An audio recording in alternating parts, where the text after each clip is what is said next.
Here's an example of one of the landscapes I've created inside Photoshop. I want to point out a few things to you, mostly over here on the right-hand side where we see the Layers panel. Most graphics programs are organized by layers, which is to say that they're made up of pieces which sit on top of each other. The topmost layer I've named Overhead Leaves, and if I press the little eye icon, I can hide it from view. So you can see what this layer entails, and if you had a closer look, you could see that the little thumbnail image actually has a representation of those overhead leaves on the thumbnail. Then I have one for closest trees, so on and so forth. The order of these layers is very important. If I move the overhead leaves around, they stop being on top or in front. Now they are underneath the moon, for example, because the moon layer is higher on the layer order than the overhead leaves. By simply moving the layers around, I can decide what is in front of other things. The other great thing about layers is that by having them, I can control certain parts of the image without controlling other parts of the image. For example, if I wanted to delete part of the overhead leaves, I would select that layer, I could grab the eraser tool, and if I begin to erase, you'll see if I try to erase down here, nothing happens. If I erase up here, the overhead leaves become erased, because right now I'm only working on the single layer. If I click on the moon layer, for example, I would begin to erase the moon, but not the leaves in front of it. Layers makes things very easy to keep organized. Another thing that you should learn about Photoshop is that while almost every program on the planet uses the shortcut Control-Z to undo, that will only undo your last action in Photoshop. If you want to undo several more actions, you need to hold down Control and Alt and press Z. And I can undo the things that I've been doing. I also have an undo history right here that shows me the things I have done, and I can skip back to a specific undo if I'd like. Let's go ahead and open up Photoshop now. If you're using a Windows machine, go down to the search bar and start typing in Photoshop. If you're using a Mac, you can use the Launchpad or the Spotlight tool. When Photoshop starts, you might get this welcome screen or you might not. If you do, you can click on Custom Document. If you don't, you can click on File New, and this window will pop up. Here we can give it a name. I suggest using your own name and telling me what it is. I'll call it Photoshop Landscape. Let's set a custom size here where we're going to make it landscape. So we'll go ahead and we'll do 1920 by 1080, and we'll press OK. Now that we have a blank canvas, let's go over some of the basics. First of all, how do we zoom in and out of our canvas? Photoshop offers several different ways. The easiest way is to hold down the Alt key and use your middle mouse scroll wheel to scroll in and out. There's also a zoom tool which will allow you to click and drag, or you can press Control and use the plus or minus keys. Finally, you can set it manually down here by changing this number. You'll be using that a lot as you move around your canvas, especially since this canvas is much larger than most. The other important piece that we'll use throughout the project are brushes. Many of the trees, grass, mountains, and other things you saw in my examples were made using brushes. So let's see how they actually work. On the toolbar, you'll see we have lots of tools. And most of the tools have these little arrows next to them. That means if I click and hold down the button, that there might be several tools nested together. Here, for example, on the brush tool, if I hold down the button as I click, I have the brush, pencil, color replacement, and mixer brush tool. This saves space on the toolbar and makes it so we don't have to have dozens and dozens of little icons. So I'm going to make sure that I'm set on the actual brush tool, not on the other ones. At the top here, I can see which brush is actually selected. If I choose the down arrow, I have a basic set of brushes here at my disposal. I can choose any of them by double-clicking on them. I also have a foreground and background color. The brush will choose from the foreground color, which is set at red right now. If I click on that red block, I bring up the color picker. I choose my main color from the right hand side and then the hue of that color here in the main window. Once I'm satisfied with the color, I can press OK. So now with the brush set, the color set, I can begin to draw. I'm noticing it's coming out not very green, and I've noticed up top my opacity is set at 20%. So let me change that back to 100. Opacity makes things stronger or more clear. So if I set it down very low, I can actually see through the color I make, and the colors come out less strong. Let me hold down Control Alt and press Z a few times to get rid of these marks. Inside the brush menu, I'm going to go over to this little gear. And you'll see I have many different kinds of brushes here, and I have collections of brushes. I have things, for example, like moon brushes. I'm going to press OK. And I actually have some brushes that look like the moon. Let me turn the opacity back to 100%. And by clicking, I'm kind of creating a stamp here.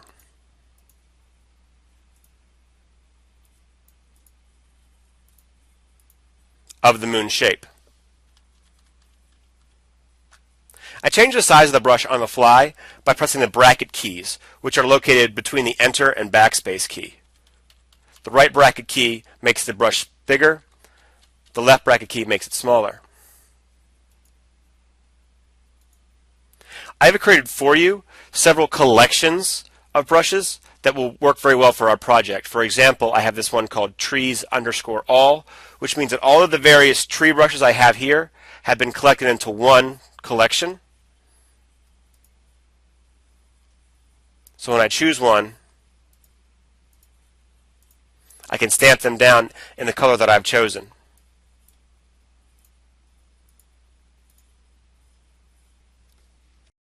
I can refine my brushes even further by opening up the brushes panel. That's located either here or docked over here. And I have several things here that control how random the brushes will be. So for example, I have checked the Shape Dynamics box, and watch what happens. Each time I click, several things have changed. If I double click on Shape Dynamics to open up another window,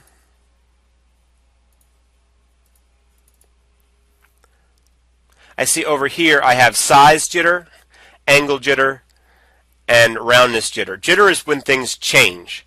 So if I take the size jitter down to 0, each tree I make is now the same size. There is no jitter. If, on the other hand,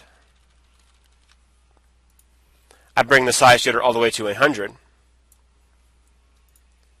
each time I click, I'm getting a very different size.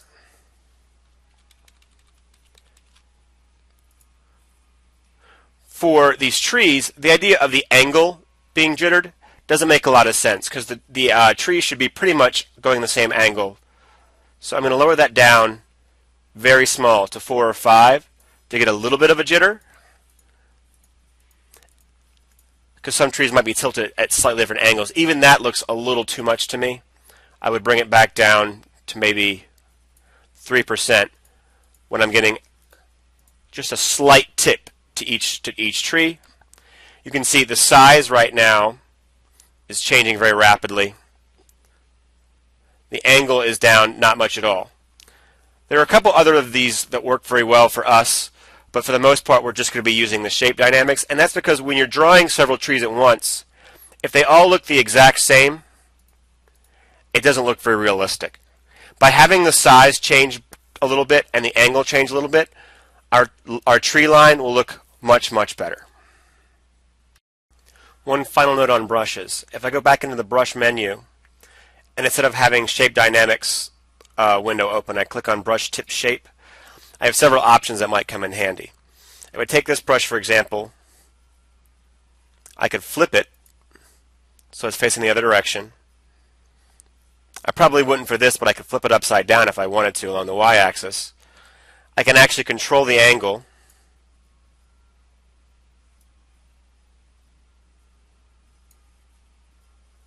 The spacing is how far apart they would be if I held the button down.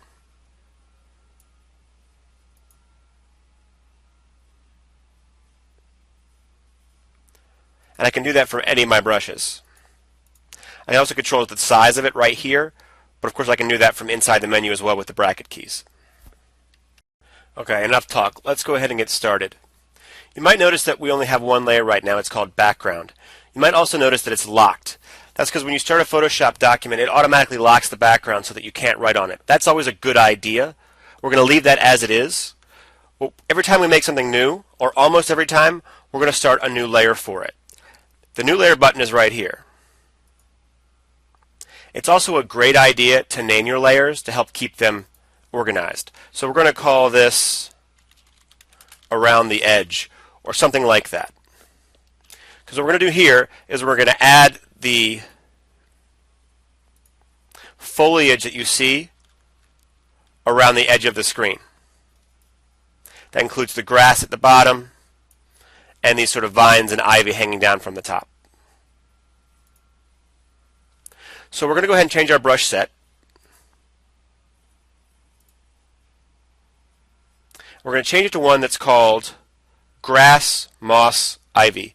I've created this set that's got all those things I just described in one nice place. So I'm going to go ahead and grab my first brush. I'll go ahead and take this ivy. And you see it starts off way too large. So I'm going to use my left bracket key to change the size. I'm just going to place it here. Let's zoom in a little bit by holding down Control and pressing the plus key. And I'll add this a few places. Wouldn't be a bad idea for me to turn on shape dynamics and have the size jitter and maybe a little bit of angle jitter to make it look a little bit more random, so it doesn't look too uniform. I'm going to do this several times. Adding vines.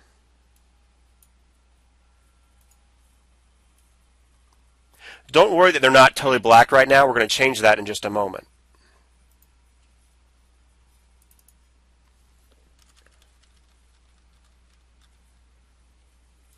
I'm going to take my time, go through, and just cover the top of the screen with vines, and I'm going to think about adding some grass to the bottom of the screen.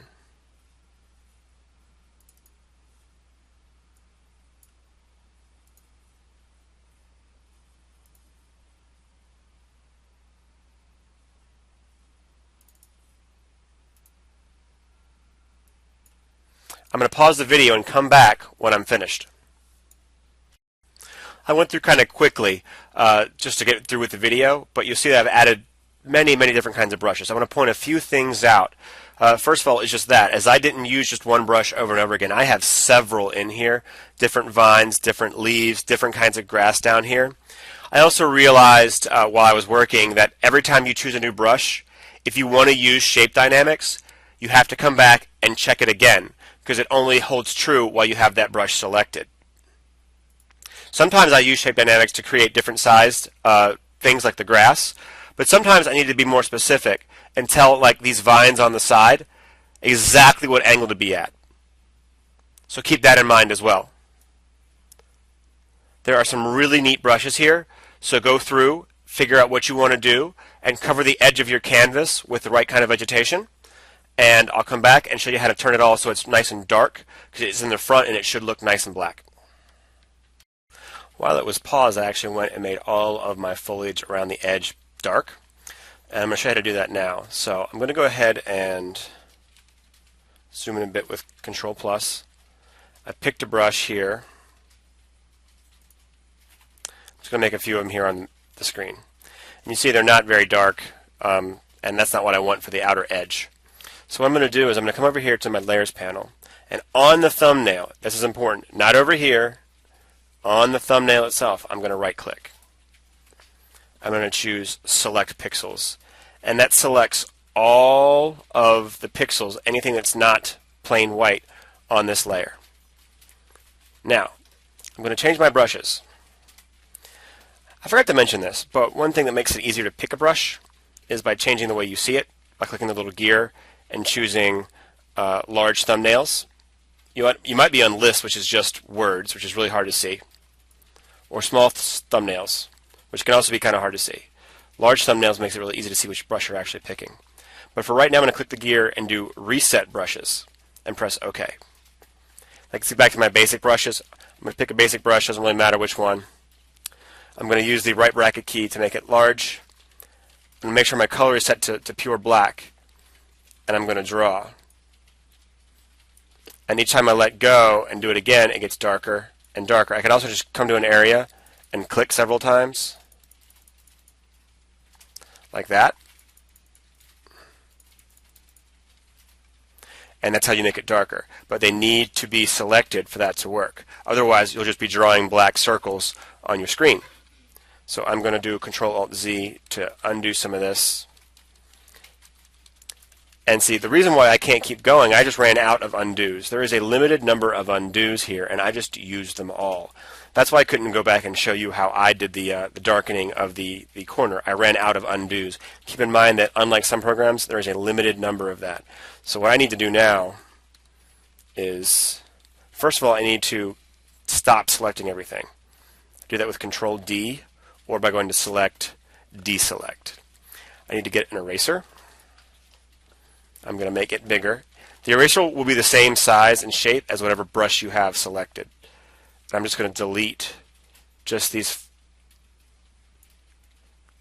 leaves in the middle that I was demonstrating to you with. Okay, so by now you should have a edge around your work that's dark, and now we'll move on to sort of adding some details to it. The next thing we're going to do is add a horizon line. Now when I say horizon, that's the spot where the ground meets the sky. So this would actually be the horizon line here, even though there's some trees popping up there and there's some mountains in the background. This one also has horizon line.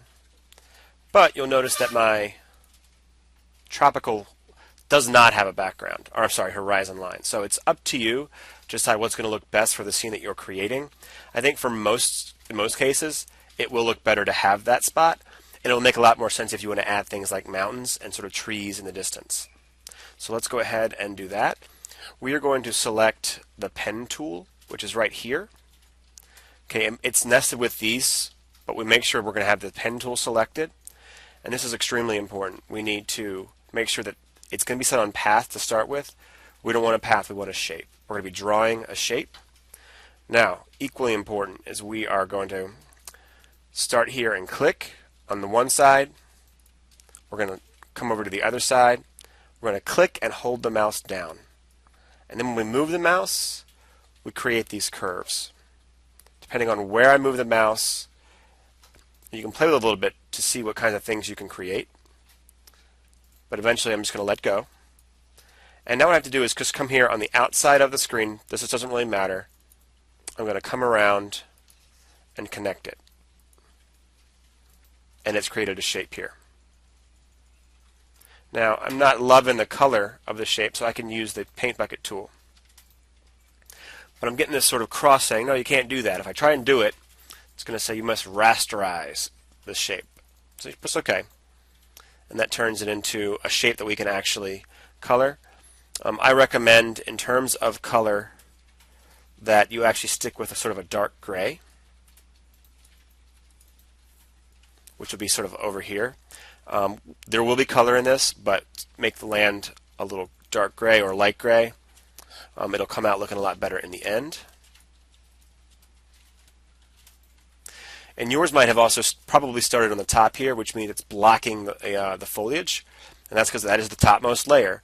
We have this solid chunk of dark gray, and it's on top of the foliage layer. So all I gotta do is click, drag it down, so it's underneath, and then this really dark foliage will come out.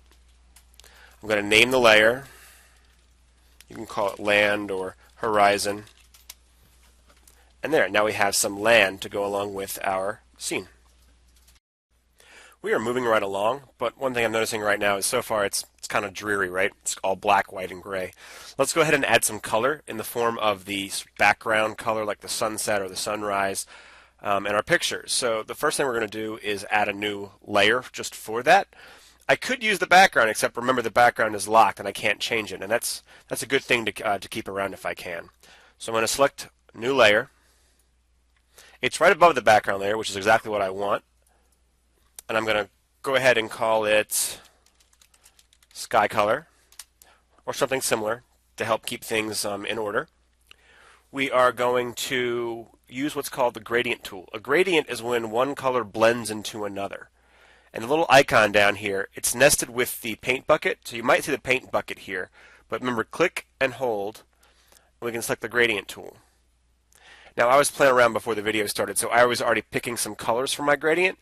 But you see what's going to happen is we're going to go from a blue to an orange. So I was thinking that's either more like a sunset or a sunrise, where the top of the sky is more blue from the either impending night or leaving night, and the horizon line is orange because the sun has either just come from up here or it's about to rise from there.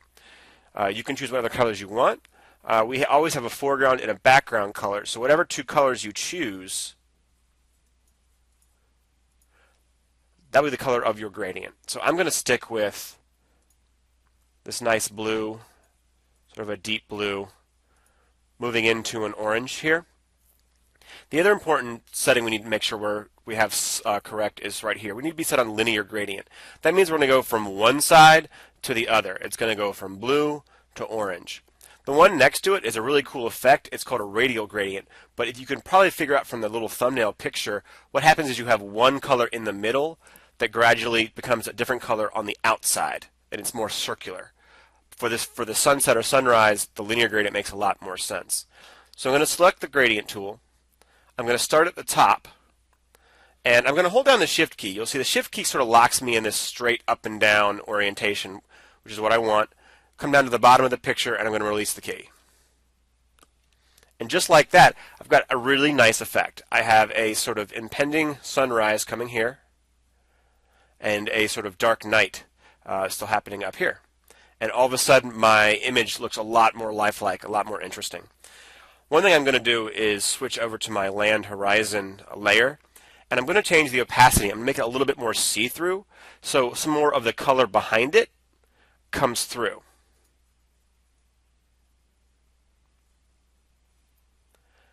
And I think the effect that that has is it really makes it as though the color of the land is taking on the color of the light, and it makes it a lot more pleasant to look at. Let's begin to populate our scene with some more trees. So I'm going to zoom out here with the Control minus key. I'm going to add a new layer. I'm going to call these the distant trees. They are the farthest trees away from us. I'm going to return to my brush tool. And right now I have my standard brushes equipped. I'm going to go ahead to the gear, and I'm going to change to the all brushes preset collection.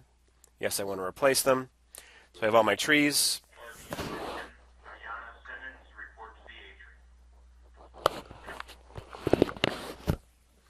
If I scroll all the way down, I have these lovely images down here, and these are sort of very far away looking trees. They're very misty. You can't see them very well, and that's exactly what I'm looking for. And I think the one that I liked the best was this one. No. I'm going to play around, and so should you, to find the ones that you like the best. Yeah, I like these. So if I come in, let me zoom in a bit with Control plus. I'm just going to sort of start from one side. And I'm going to add a few layers of these.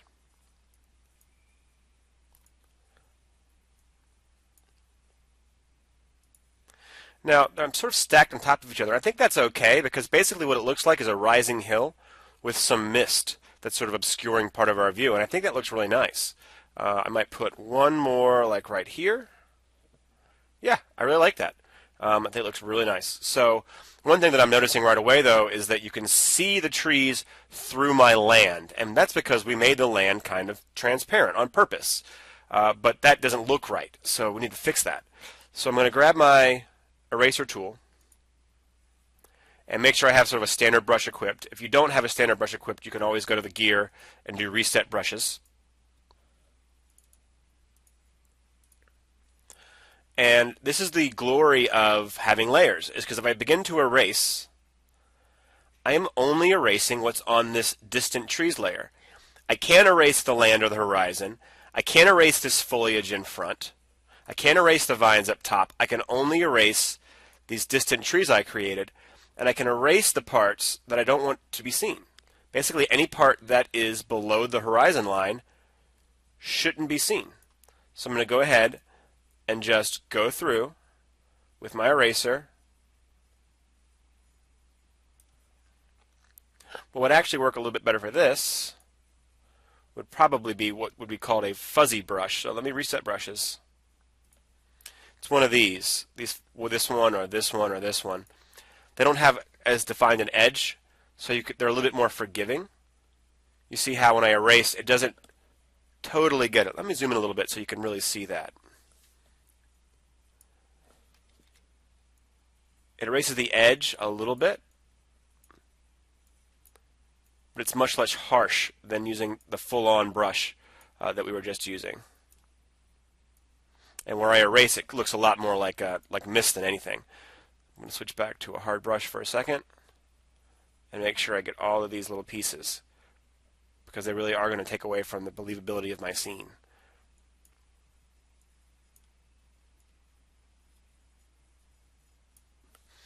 If I zoom out, I think that's a really good start for having some background.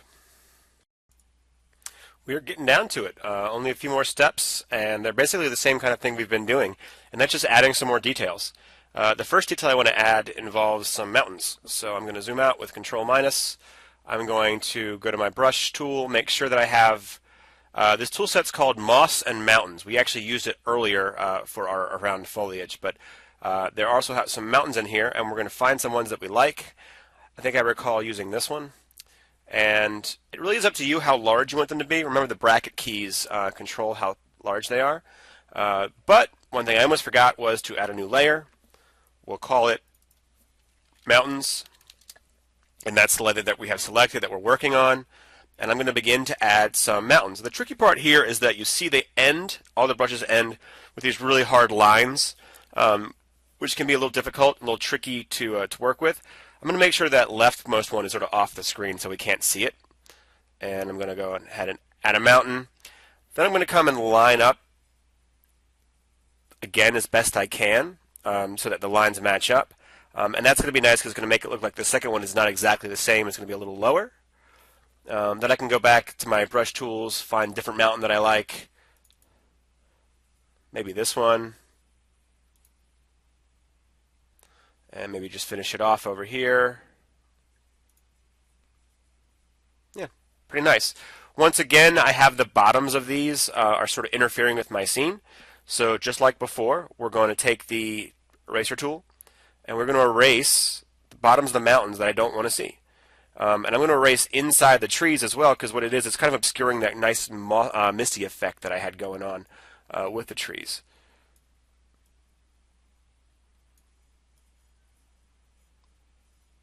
Okay, and the mountains are kind of transparent, so they pick up the colors of the sky really well. And yeah, you can decide how big or not big you want these to be if you want to have them at all. And we are almost there. Let's add a few more details and we're going to be done. Now we're going to go ahead and fill in sort of the empty space that's sort of dominating the middle of the page.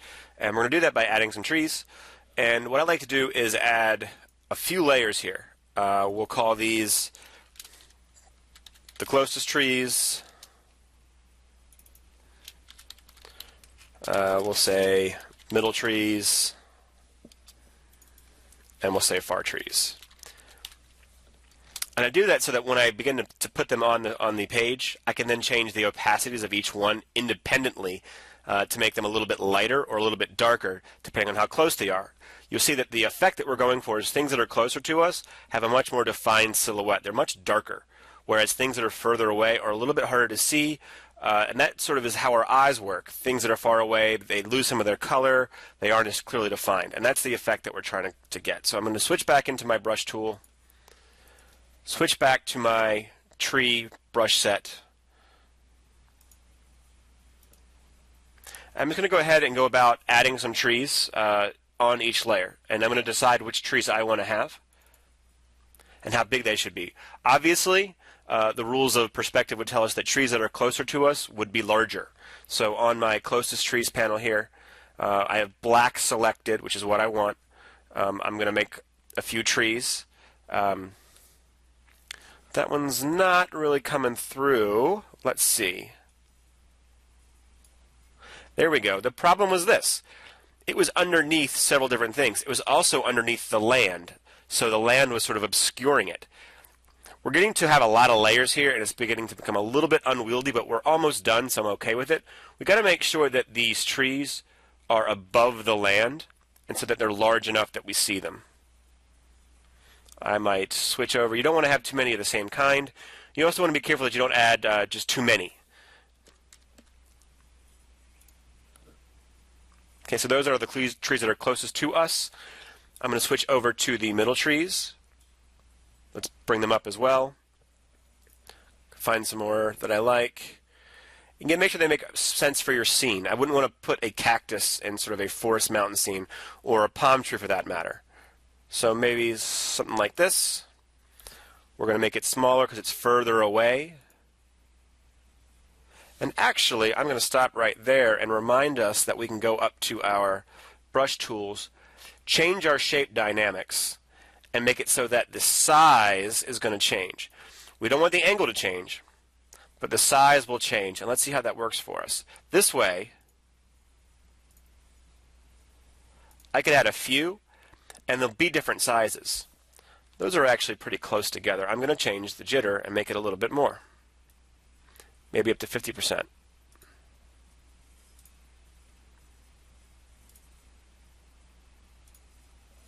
And I like that. So the sizes are different. It makes them look like they're actually different trees. They're not just carbon copies of each other. Let's switch to the far away tree. Let's move them up.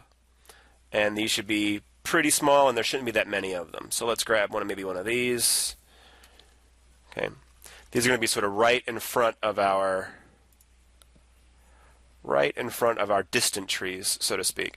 Now it's up to you how many of these you actually put down. If you want them at all, it's totally up to you. One other thing that we're going to add is we need to change brush sets one more time and find the one that includes the grass. So many brush sets. Let's see.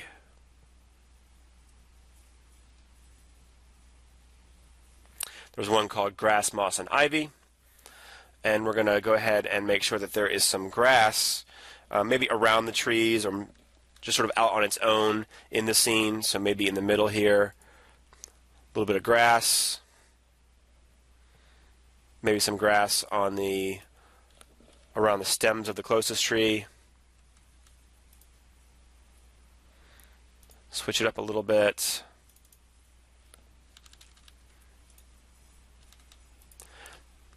We don't want to overdo it, but we also don't want the ground to look totally sort of empty. All right, so we have several things here. I'm going to do one more step. I'm going to start to change the opacity of the trees depending on how close they are. So for the middle trees, let's change the opacity a bit. Just bring it down so they look a little bit more transparent. Makes them look further away. And the same with the far trees. These should be even more transparent, so we're going to go below 70 this time. And they're actually kind of wispy that way. So that's basically it. If you want to add any more finishing touches, that's totally up to you. There is a brush set, I believe, that includes the moons, which are actually pretty neat.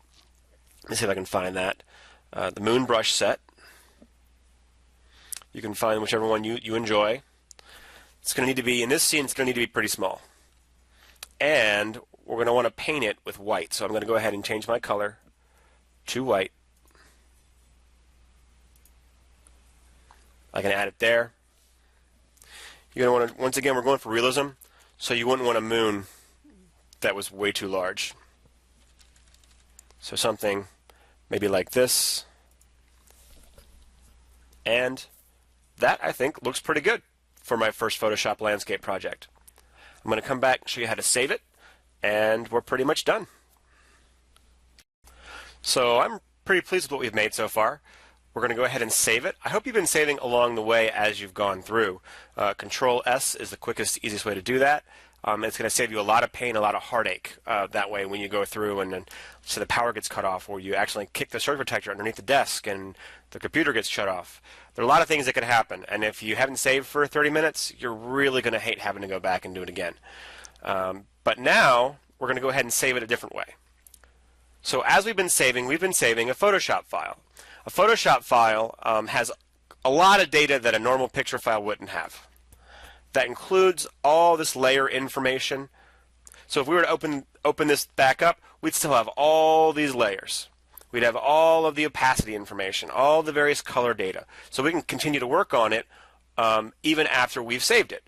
However, you have to have Photoshop in order to look at a Photoshop file. And most computers, the vast majority of computers, will not have Photoshop installed.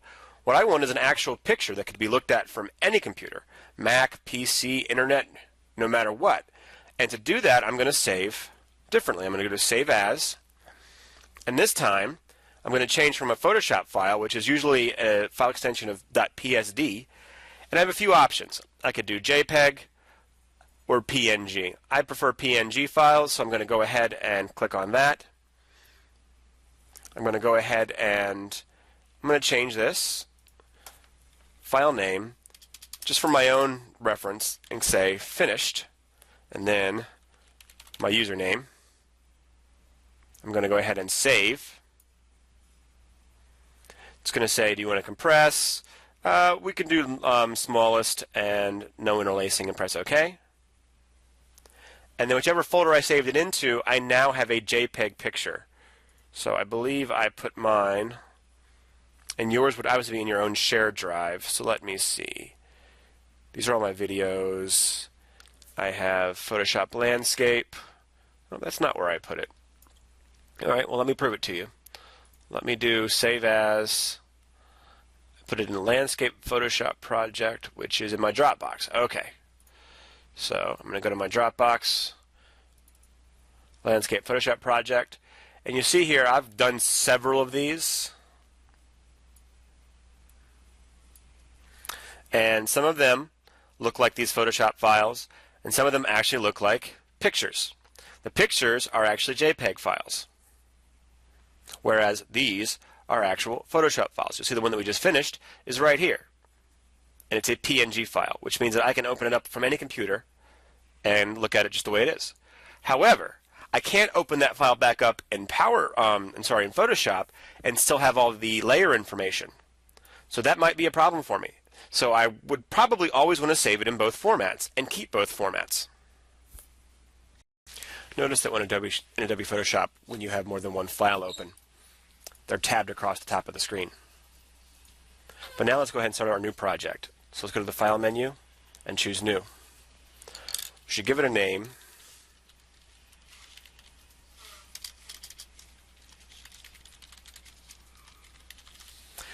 And you need to set the pixels for the width and the height. I've already set them, but yours will be different than this.